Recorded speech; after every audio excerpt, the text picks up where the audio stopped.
Hola, ¿qué tal? Nos encontramos en otro episodio más de Escápate en su tercera temporada. Soy el seminarista Rodrigo Romero Moreno y me encuentro con estos dos amigos que, bueno, ya hemos tenido muy buenas experiencias anteriormente grabando aquí en Escápate.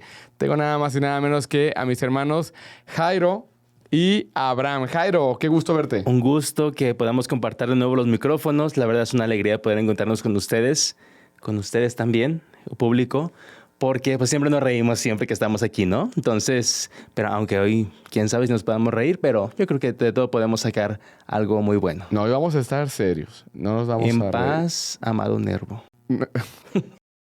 Abraham, ¿cómo estás? Estén siempre alegres en el Señor. Fíjate que esta invitación me parece muy apropiada porque es muy emocionante el compartir con ustedes y con todas las personas que nos están escuchando, porque no podemos callar lo que hemos visto y lo que hemos oído, dice la palabra de Dios. Entonces, el prestarme para esto, pues yo encantado, amigo.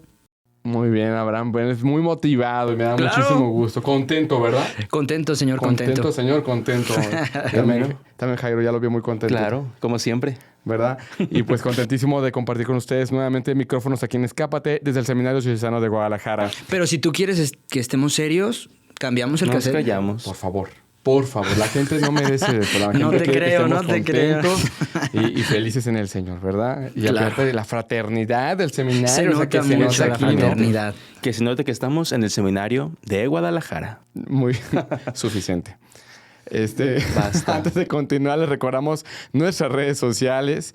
Nos pueden seguir por Instagram como seminario.guadalajara. En Facebook y YouTube, en formato de video, pueden ver también aquí el programa de Escápate como Seminario Diocesano de Guadalajara. Y en Spotify como el podcast Escápate. Y comentarles que también ya a partir del 6 de mayo se puede estar escuchando el podcast en la radio de El Sembrador, Nueva Evangelización o ESNE Radio. Lo pueden encontrar como esneradio.com. ¿Sí? Estoy diciéndolo bien. A ver, déjenme checar. A esneradio.com. Lo pueden escuchar allí. Y en la 1040 de AM. En 1040 de AM. Todos los sábados a las 8 de la noche. A partir del 6 de mayo pueden escuchar Escápate desde la primera temporada. Entonces, para que ahí vayan moviéndole tantito. Ya estamos llegando a más lugares. Lo pueden escuchar ya en Estados Unidos a partir de entonces, en Latinoamérica y obviamente aquí en México. Entonces, no dejen pasar esta oportunidad. Se va a estar repitiendo la primera temporada. Estamos en la tercera. Hay mucho que aportar, mucho que se puede escuchar y seguirnos nutriendo de esta verdad que el Señor nos permite compartir y también para llegar a la reflexión de tantos temas de actualidad, ¿verdad? Sin duda alguna. Bueno, entonces suscríbanse, síganos, denle like en Spotify, obviamente como el podcast Escápate, decía, allí pónganle la campanita para que les llegue la notificación cuando cada jueves se sube un nuevo episodio. Muy bien. Pues contentos, señor, contentos decíamos. Y bueno, es que el día de hoy Jairo también mencionaba algo muy interesante. Decía, bueno, quién sabe que con el tema estemos tan contentos. Pero es que es verdad. Bueno, vamos a hablar de un tema que es un poco polémico y controversial, pero también de bastante reflexión. El episodio del día de hoy se titula... Es una pregunta, es una interrogante y dice, ¿de verdad somos una plaga? ¿De verdad somos una plaga? Y entre paréntesis me refiero a la raza humana. O sea, los seres humanos somos una plaga realmente para el mundo. Qué fuerte palabra, ¿no? Cuando decimos una plaga, no me refiero exactamente al comején o a las termitas que tenemos en la madera de la casa. Pero bueno, a veces hay quien nos cataloga así a los seres humanos como una plaga, ¿no? Eres Abraham? una plaga. Sí. ¿Quién? ¿La canción o qué? Ay, bien. La No, plaga. esa no. Bueno, Esa si quieren no. ponerla de fondo, encantado Nos también. saludos a Alejandra Guzmán desde aquí de Escápate, ¿verdad? Oye, Enrique Guzmán. Pero es que le llegue. Ya, cállate. Fíjate que me parece... Serio. Dijimos que seriedad de todo. Sí, seriedad. Este concepto de plaga, no tengo la terminología, pero sí esta noción que cuando la escucho, definitivamente es en el aspecto de algo malo, ¿no? En tu casa tienes una plaga de termitas, una plaga de chinches. No, acaban de fumigar, no. Tienes una plaga de algo y dices, chin, ya se acabó, no mi vida, ¿no? Sino que exageramos mucho porque es algo malo, que acaba tu ropa, que terminas tirando muchas cosas de pertenencia, etc. Y dices, chin, tengo esta plaga, ¿y ahora qué voy a hacer? Pues termínala, extermínala, porque te está causando mal, te está causando daño. Entonces, cuando tú dices, el ser humano hay que exterminarlo, hay que devastarlo, hay que quitarlo del centro para no decir eso. O sea, a mí me llama mucho la atención este tema, porque es muy fuerte, ya lo habíamos mencionado, y toma pie para pensar mucho. No, y sobre todo porque, bueno, el contexto está en que hace unos días escuchaba, por Instagram veía la historia de un muy famoso influencer. Las redes que te enredan. No, pero bien, Abraham, sí, bien. claro, La gente también nos da aquí por las redes sociales. Y veía un influencer que es del norte del país, una historia en la cual ya ven que está como en Instagram en esta modalidad de que él hace una pregunta, por ejemplo, él dice, pregúntame algo, y ya vienen las preguntitas y él como que saca historias donde pregunta, ¿no? Entonces alguien le preguntaba, ¿tendrías hijos? Presumo que soltero, me imagino yo, pero él decía, con esta economía, como está el mundo sobrepoblado, somos una plaga. Claro que no, nos estamos acabando todos los recursos económicos. Es un egoísmo traer un hijo al mundo el día de hoy, ¿no? Entonces a mí me cuestionó bastante que él dijera eso, ¿no? Una, porque es un influencer y estoy seguro que muchísima gente lo sigue. Pero analicé su forma de pensar y digo, a eso estamos todos llamados a reflexionar, no quedarnos con lo que nos dicen inmediatamente, sino a reflexionar. Se puso a trabajar ahí el hamstercito y dije, pero ¿qué tan cierto es lo que él está diciendo? Y sobre esto creo que me gustaría partir en este caso de un personaje de la historia. Hablamos de un personaje de hace ya creo que poco más de 2 siglos. Un hombre llamado Thomas Malthus, un británico, economista británico, que en 1798 publica un ensayo sobre el principio de la población. Es muy interesante este ensayo que él publica porque habla acerca de entrada, él supone una sobrepoblación. Estamos hablando de hace 2 siglos, imagínense. Él supone una sobrepoblación. O él supuestamente hace una teoría acerca de que vamos a estar sobrepoblados, no va a haber comida suficiente y a ver qué va a pasar, ¿no? Entonces, en este ensayo, él propone 2 formas de contrarrestar un desequilibrio ante el crecimiento de la población. Y propone estas 2 soluciones. Una, reducir los nacimientos. Y número 2, incrementar la mortalidad. ¿Con qué? Con guerras, hambruna, enfermedades, ¿no? Y esto último creo que denota mucho o apoya mucho este tema de la selección natural, que es esto que propone, por ejemplo, Darwin en esa teoría evolucionista. Carlos Darwin, en esa teoría evolucionista de, en pocas palabras, la supervivencia del más fuerte, ¿no? O sea, el más fuerte es el que va a ganar y me causó un poquito de conflicto, ¿no? Porque es una teoría malthusiana mucho de esto que se dice acerca de que es que estamos sobrepoblados, es que el ser humano es una plaga, es que ya no hay que traer hijos al mundo porque ya no vamos a caber. Y creo que es algo que, bueno, ahorita vamos a estar analizando. Quédense, no se vayan, ¿eh? Porque luego a veces no quieren seguir. Ustedes que no le digan, que no le cuenten. De verdad que esto ayuda bastante. ¿Qué opinas de esto, Jairo? Yo pienso, Malthus precisamente, como tú decías, que el año que propuso esta teoría fue en 1798. Entonces, hay que ver también el contexto histórico en el cual se desarrolló esta teoría. Sabemos que esta revolución industrial surgió en el 1789, fue el boom, ¿no? Aquella en Francia, la Revolución Francesa, ¿no? Claro. Que fue tan fuerte en ese sentido, ¿no? De cambiar completamente las fibras de todo, o sea, el pensamiento. Si ya siglos antes se había cambiado el pensamiento, pues ahora se quería cambiar la manera de obrar. Entonces, eso es muy fuerte, ¿no? Malthus decía que en el 1880, o sea, casi 100 años después de que propuso esa teoría, ya no iba a haber ningún recurso para que los seres humanos pudieran sobrevivir. Uh-huh. O sea, imagínate la cuestión, ¿no? Obviamente sabemos que ya pasaron siglos de eso y, aquí seguimos, ¿no? La cuestión está en que ha sido tan fuerte este tipo de pensamiento, esta influencia, que hoy lo podemos ver en los países europeos, cómo es que la tasa de natalidad está bajísima y cómo es que hoy en día se están presentando muchos problemas con los cuales, pues por ejemplo, en la economía, en un futuro no muy lejano, Europa no va a poder sobrevivir. Y obviamente, si lo trasladamos ya acá a América, sobre todo a América Latina, se ha dicho mucho, ¿no? De la cuestión de que lo que sucede en Europa va a suceder en América Latina como 30 o 50 años después, ¿no? Ujú. Pues creo que no ha pasado tanto tiempo que ya la cuestión es que ya está pasando aquí. ¿Cuántas veces nos podemos encontrar dentro de nuestras propias sociedades, de nuestras propias familias, aquellos que a lo mejor, pues ya no hay que tener hijos, mejor hay que tener perros porque sale más barato, porque es más fácil cuidarlos, digo, y por mencionar una parte, ¿no? De tantas que pueda haber, por ejemplo, también la cuestión de la eutanasia, la cuestión del aborto, que es tan fuerte, que está marcado en nuestra sociedad y que quiere influir hasta las fibras más sensibles, como es la propia familia.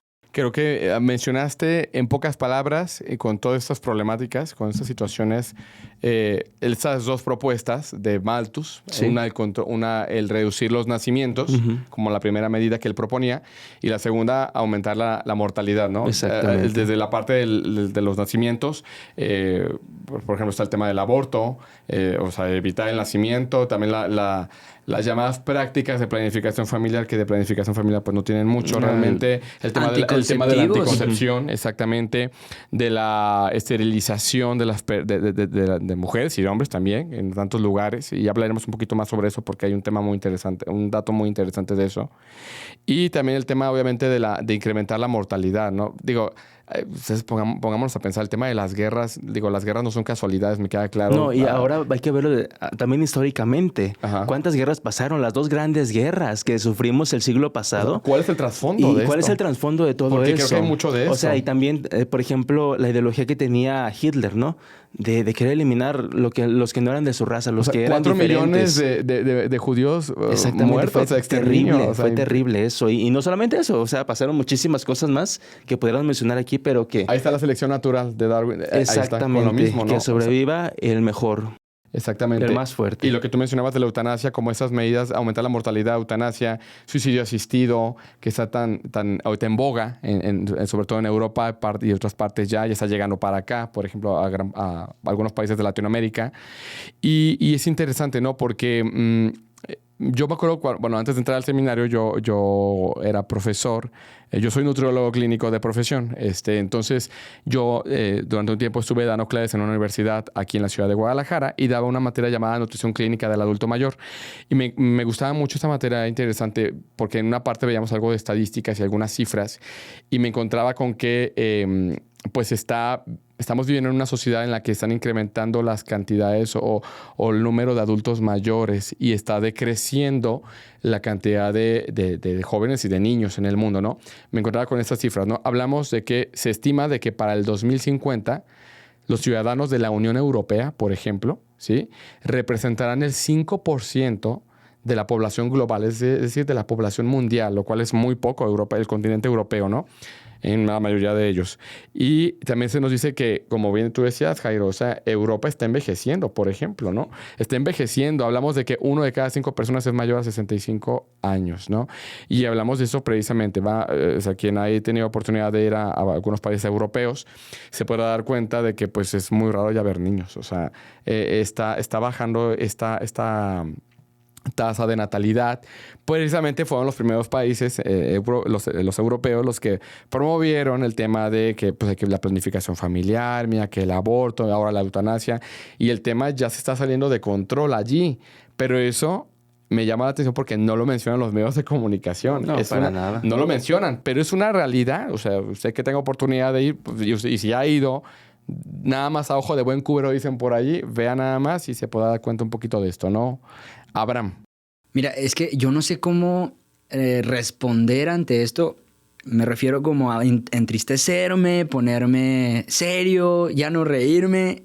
Es que de verdad que todos estos puntos que han mencionado, pues quedan aquí en nuestra conciencia, pero ahí depende de cada uno de qué va a hacer, ¿no? Me pone a pensar tanto este aspecto de la familia. O sea, ¿qué nos espera más adelante en en el desarrollo de valores, en el desarrollo de tantas cosas en el núcleo familiar, ¿no? Ya mencionabas tantas cosas para quitar, como la teoría de este hombre, de ya no más nacimientos, ¿no? Porque en países como Asia, creo que no sé si todavía está esta modalidad de que nada más pueden tener un hijo. O solamente 2. Ajá, o sea, sí, el chiste en China, ¿verdad? Oriente, sí, que China. los limitan tanto que de acuerdo a tus posibilidades o de acuerdo a algún tipo de determinaciones, pues ahí se queda el aspecto familiar, ¿no? Yo recuerdo mucho que Arnold que nos da clases de crítica, Saludos, profe Arnold, que decía, es que ¿cómo podemos hacer esto si yo tengo la posibilidad quizás, pero yo quiero defender a la familia? Él defiende mucho a la familia, ¿no? Pero ¿qué va a pasar más adelante cuando esta plaga que ya mencionamos al inicio, pues ya no haya recursos? O ya no quizás me estoy equivocando, ¿no? Pero me estoy adelantando, no sé, algún punto que tú quieras mencionar. Pero ¿qué va a pasar más adelante? No estoy tampoco siendo fatalista, pero quiero ver este panorama, ¿no? De reflexionar el futuro, ¿no? El futuro que va a ser para nosotros, ¿no? Porque siempre se mencionan temas del aborto, de eutanasia, de la muerte, de la cultura misma, de la devastación y demás. Pero, ¿qué pasa con Rodrigo? ¿Qué pasa con Jairo? ¿Qué pasa con nuestra familia? ¿Cómo estamos actuando? ¿No? Eso me genera mucha incertidumbre quizás, pero no estoy caminando con el miedo de que qué pasará. O sea, no sé si se me entiendan, ¿no? Sí, sí. O sea, no estoy como latigándome de decir, moriremos todos. No, sino que me crea una conciencia de decir, a ver, ¿qué tengo que hacer yo? Porque decía Francis Bacon, en donde decía que el hombre es el ministro intérprete de la naturaleza. Entonces yo tengo ¿cómo lo decíamos? Autoridad de las cosas que se me dan en la naturaleza, ¿no? Entonces yo voy a hacer y deshacer, y aunque digan tantas cosas, que de guerras y demás, porque así está el pensamiento de muchas personas, ¿no? De muchas sociedades. Bueno, mientras yo esté bien, no pasa nada, ¿no? Uh-huh. Pero ¿a dónde vamos a parar? Creo, Abraham, que hablas de un punto muy importante, ¿no? Mencionabas, por ejemplo, el tema de la naturaleza, y creo que por allí va mucho esta línea de el argumento de decir es que somos una plaga porque nos estamos acabando la naturaleza, y mucho va precisamente en esa sintonía o el argumento, por lo que yo he podido captar un poquito externamente a nosotros, obviamente.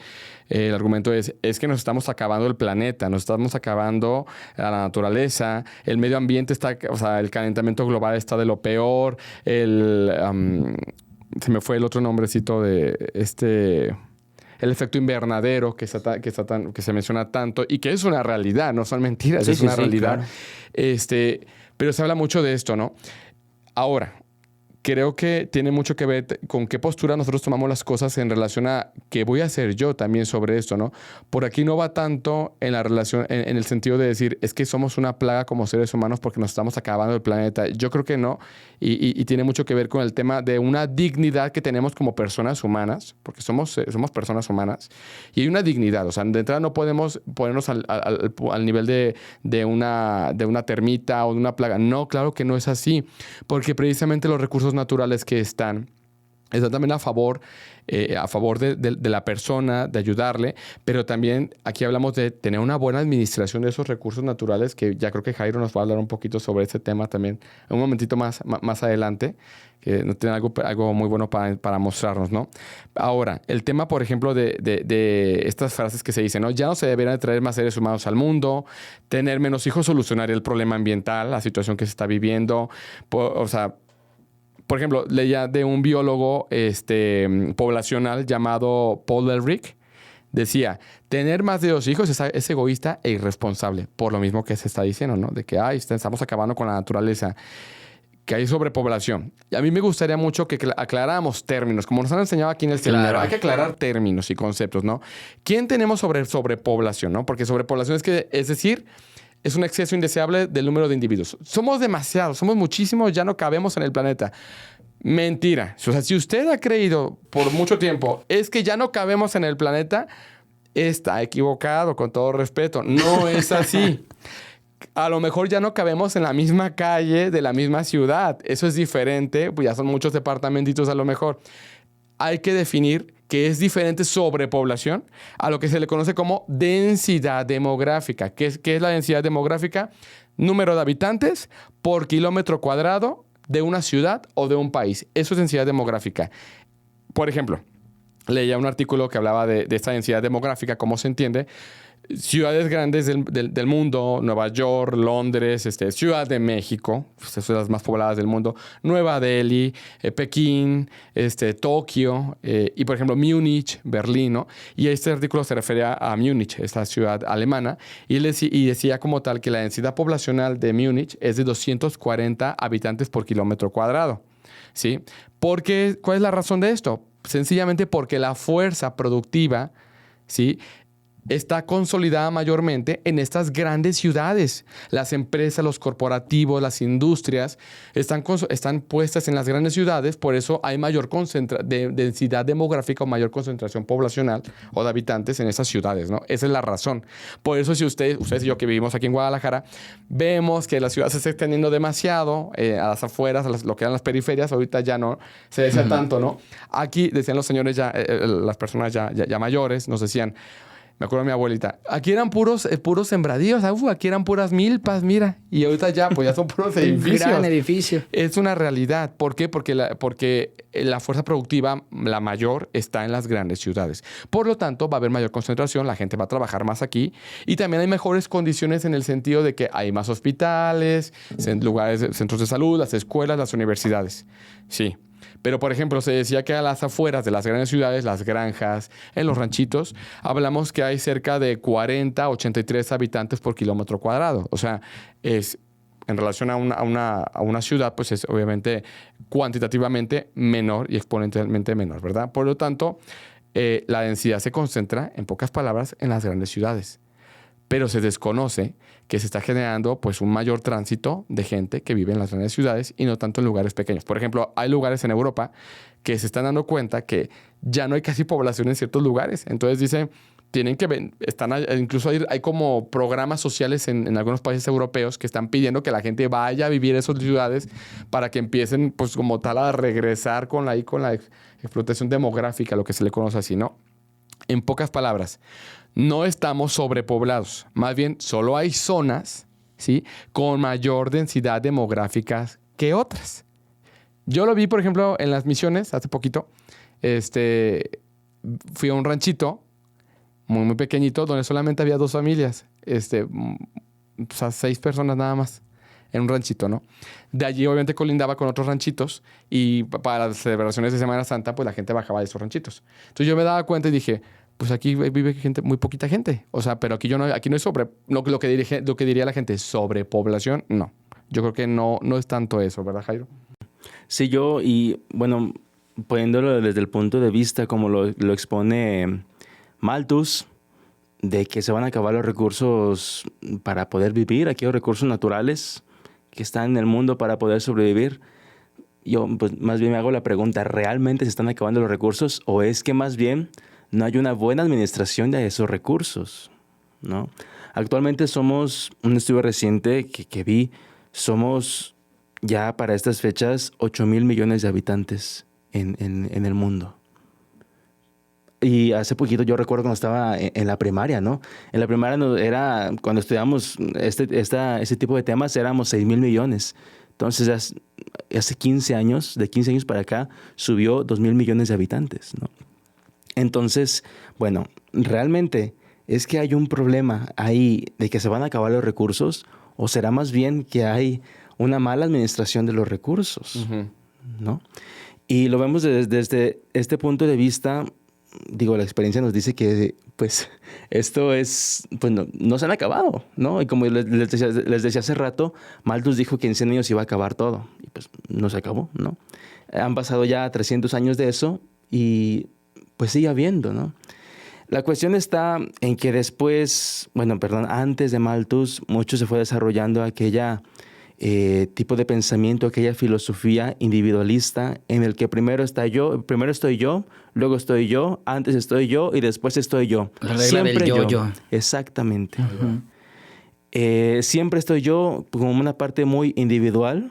Claro, obviamente somos individuos, somos personas, cada quien sabe lo que es un ente independiente de los demás, pero eso no significa que seas individual, que seas alguien aparte de los demás. Somos seres sociales. Entonces, ¿realmente están acabando los recursos? Creo que no.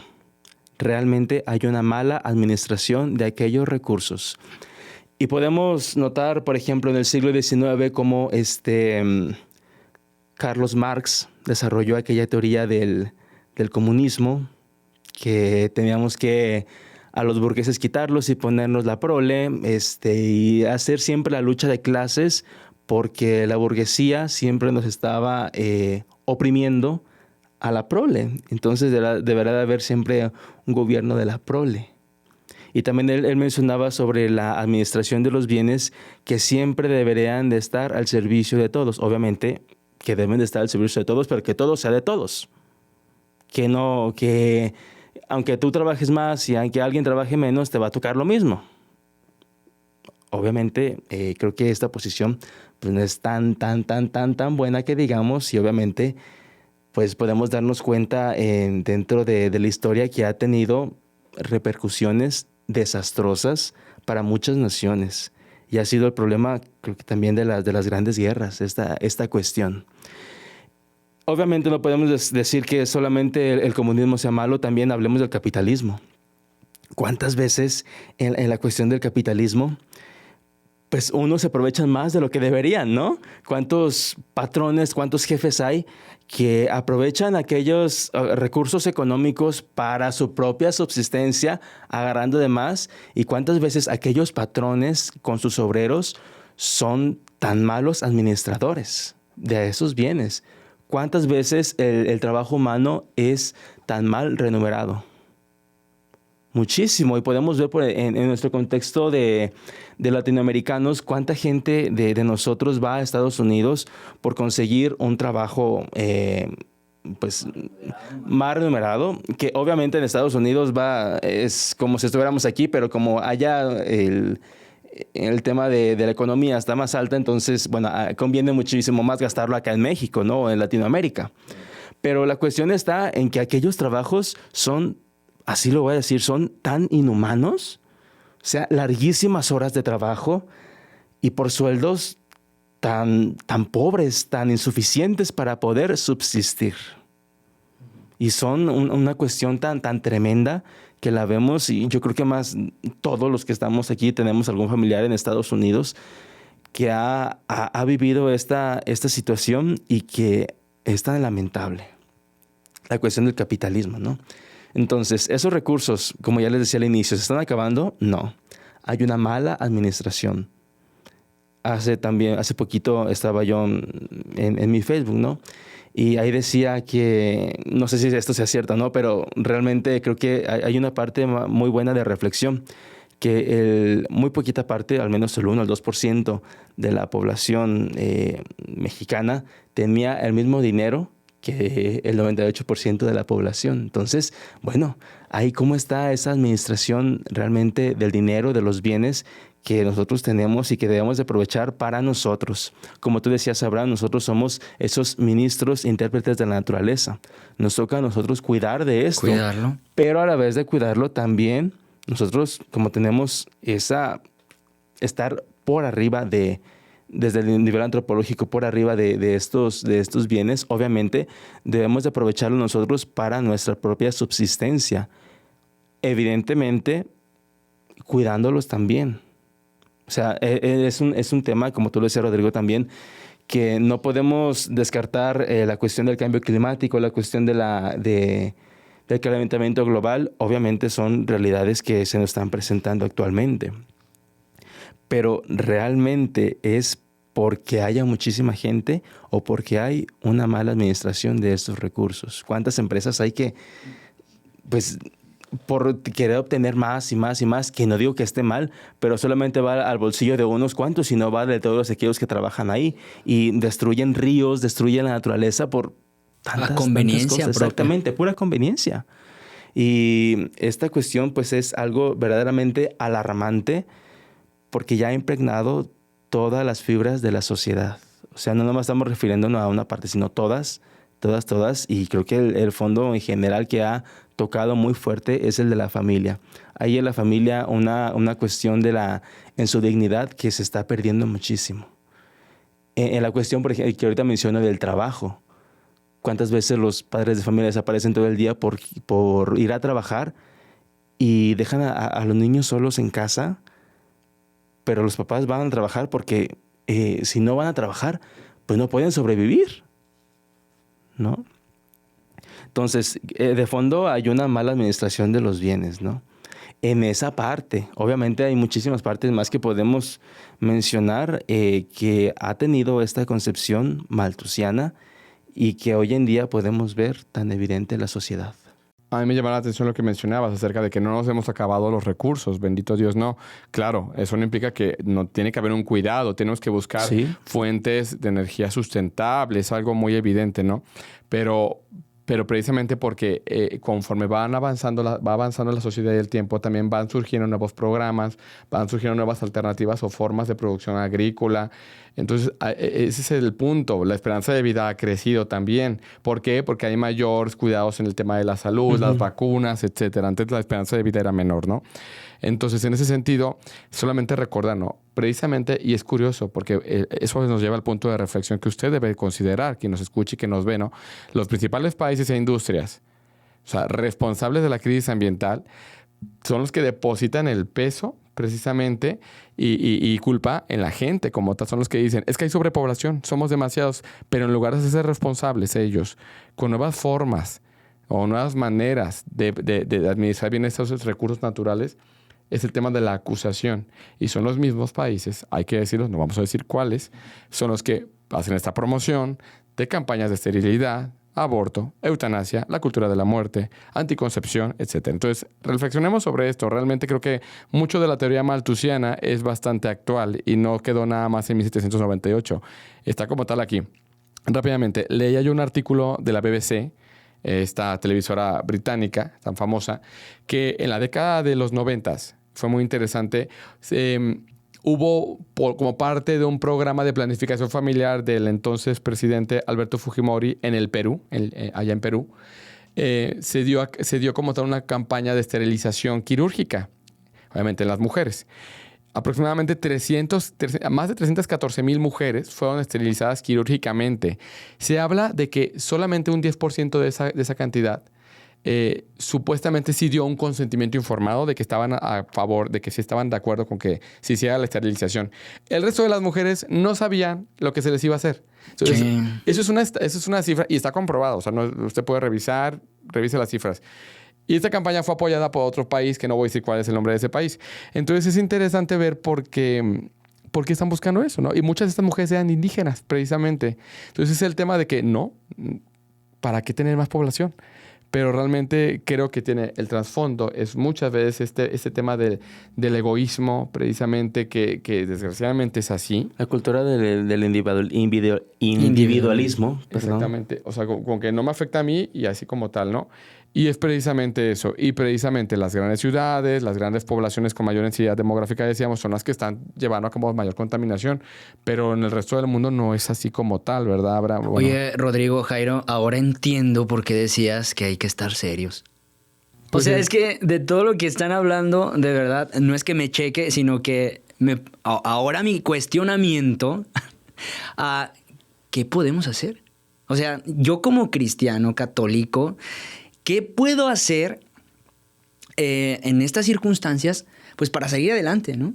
Y no digo de una manera tan superficial, ¿no? Sí, ¿qué voy a hacer yo? ¿Qué compromiso tengo que hacer? Miembro de la iglesia, ¿no?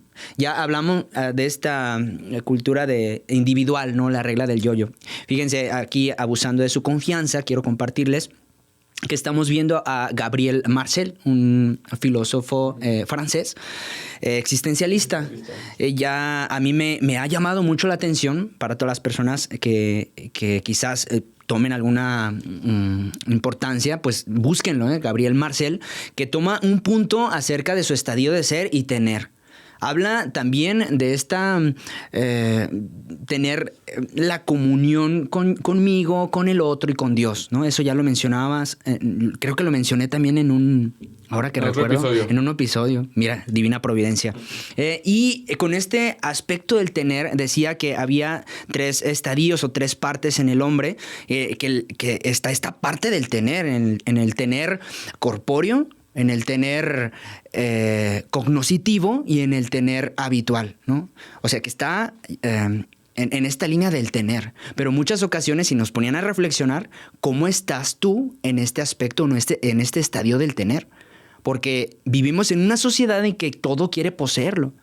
En donde todo lo que se presenta, yo lo quiero disfrutar. En el placer, en ese tener que me envuelve a mi persona, en la satisfacción, ¿no? Entonces, ahora con estos aspectos que ya hemos reflexionado mucho, que no le digan, que no le cuenten, porque de verdad son puntos claves para una reflexión a su persona, ¿no? Porque es importante ver el papel de tú, Rodrigo, como católico, porque podemos entrar en muchos debates y decir, ok, ¿y la iglesia qué está haciendo, no? Claro. O sea, ¿qué estás haciendo tú? ¿Qué papel estás haciendo tú? Porque yo te veo que tú tienes, que no lo estoy diciendo por ti, Rodrigo, y no me ves de esa manera. O sea, la persona que posee, que el católico, que el sacerdote, y se habla muchos aspectos sin conocer otras bambalinas, ¿no? Pero también hay que atrevernos a reflexionar este punto. No sé si me llego a dar a entender, ¿no? O sea, la iglesia, ¿qué está haciendo, no? Uh-huh. Yo como iglesia, tú como iglesia, para salir de este socavón tan grande que cada vez se hace más grande, como la capa de ozono, grandísimo, y que todas las situaciones y circunstancias se ven mermadas con tanta dificultad que el hombre hace al ambiente, abusando con ese tema. Del cuidado de nuestra casa común, como dice el Papa Francisco. De la casa común, claro está. Entonces, ¿cómo hacer un equilibrio? O si está bien decir un equilibrio, o tajantemente decir qué hacer, ¿no? Obviamente creo que la iglesia sí da una respuesta ante este tipo de situaciones. Y yo, obviamente, todo lo que estoy diciendo me estoy basando en la doctrina social de la iglesia. Obviamente no es como tal el compendio de la doctrina social de la iglesia. Es este libro que se llama el DOCAT, que es la doctrina social de la iglesia para jóvenes.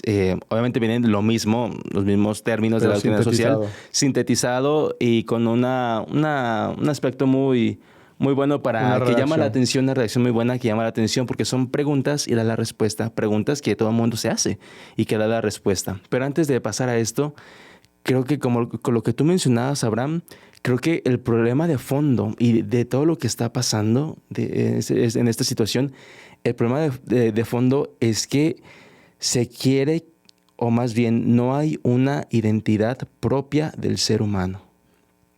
No se entiende lo que es un ser humano, no se entiende lo que es una persona. Ese es el problema de fondo. A partir de ese problema de fondo es como surgen todos los demás. Más bien no se conoce la identidad. No se conoce. Porque sí hay una, pero no se conoce. Obviamente sí hay una, pero no se conoce. ¿Sí? ¿Qué es la persona humana entonces? Obviamente, ya un filósofo antiguo, Aristóteles, nos decía que es un animal racional. Obviamente con todo lo que podemos desarrollar en esta definición, que es buena. Y obviamente a lo largo de la historia de la filosofía se han desarrollado muchas, que es un animal político, que es un animal de todo tipo de situaciones, ¿no?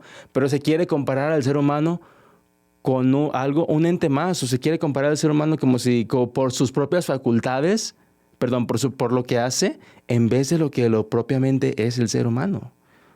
Todo se quiere definir al ser humano por lo que hace.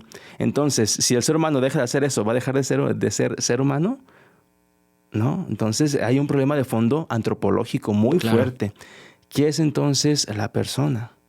¿Qué es lo que hay dentro del fondo de la persona? Obviamente tenemos un alma espiritual que nos hace ser superiores, Pero esto no significa que por ser superiores vas a degradar a los demás. Como ya en la época moderna se quiso desarrollar con el antropocentrismo, o que obviamente estuvo mal. El ser humano evidentemente tiene un puesto muy especial dentro de esa jerarquía del ser, pero eso no significa que vas a degradar a los demás, que vas a abusar de los demás. Y obviamente con la cultura esta del individualismo, pues me quedo en yo mismo y solamente obtengo incluso de los demás, pues todo lo que a mí me convenga. La Iglesia da una respuesta a esto, precisamente a partir de la doctrina social de la Iglesia, y creo que por los términos de la solidaridad, de la subsidiariedad, de la dignidad de la persona humana, es como se puede responder a esta cuestión de la persona humana que es tan especial dentro de nuestra realidad. Y bueno, en el tema de que no somos una plaga con esto que nos estás comentando, Jairo, entonces allí creo que queda parte ya respondida la pregunta inicial. Y tú mencionabas de que íbamos a estar serios, ¿no? Pero también están muy serios acá nuestros camarógrafos, Saúl y Tachi, que está en la cabina, que dicen, ya córtenle. Ya vamos a cortarle. Vamos cerrando ya rápidamente el episodio porque ya se nos fue el tiempo y este es un tema que, hijo, el poder para una tarde. Bastante. Y nos dicen, hey, tenemos que hacer tesina, apúrense. También tenemos que estudiar. ¿Sí haces tarea tú? Bastante, a veces. Sí. Yo creo que sí. Creo que tiene mucho que ver esto que estamos platicando, que estamos mencionando en el tema de cómo concebimos precisamente esta situación que se está mencionando tanto en el tema del medio ambiente. Y pienso yo, entonces, en conclusión, la solución no está en no tener hijos. La solución está en administrar responsablemente los recursos precisamente naturales que tenemos, ¿no? Y no solamente también los recursos económicos, que allá hablaríamos del tema de la pobreza, etcétera, y muchas otras cuestiones ya de tipo económico, ¿no? Entonces, analizar, leer, revisar cifras, darnos cuenta que no es tanto como lo que se nos dice, ¿no? No somos una plaga. Ustedes y yo no somos una plaga. Somos esperanza también. Cuando llega un ser humano al mundo, nace un ser humano como tal, es una esperanza precisamente. Y me acordaba mucho hace tiempo, ya desde el punto de vista obviamente de la fe, decían, cuando nace un ser humano, es que Dios no ha perdido la esperanza en el ser humano precisamente. O sea, cuando nace un nuevo ser humano, quiere decir que Dios no ha perdido la esperanza en nosotros. Por eso es importante administrar rectamente y adecuadamente lo que se nos ha dado en nuestra casa común. No dejándonos influenciar por ciertas teorías como la maltusiana o otro tipo de teorías que son fatalistas, son pragmáticas, que ven al ser humano desde el consumismo solamente, pero no lo ven desde el punto de vista de la esperanza y de lo que sí se puede hacer con su capacidad intelectual, del buscar soluciones, que eso sí se puede hacer como tal, y no es tanto promoviendo el aborto o promoviendo esterilizaciones o una inyección para que alguien termine con su vida, porque pues no hay más que hacer, no son las soluciones, esas son derrotas más bien. Esas son más bien las mediocridades de la sociedad precisamente. No puedo hacer más, pues me voy con la solución más fácil, ¿no? Abraham, ¿con qué cerramos? ¿Con qué nos quedamos? Fíjate que todas las cosas que Dios ha creado, las ha creado buenas. Uh-huh. Entonces, yo puedo concluir con esto de que todo lo que tenemos a nuestro alrededor es bueno.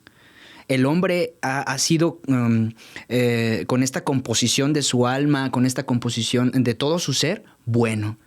Entonces, no apartemos que el hombre es malo, que el hombre en esta parte filosófica, claro está, porque puedes decir, es que tú eres tan malo porque agredes, porque terminas. Ok, pero tu esencia, tu persona, tu ser es buena, tiene bondad. Y esta bondad que Dios ha puesto en nuestro corazón también, porque nos participa de su bondad, siendo Él la bondad total para hacer y deshacer. Pero desgraciadamente, pues miramos a otros ojos que no son de Dios. Tengo que meter a Dios, amigo, en donde Dios se hace presente. ¿Para qué?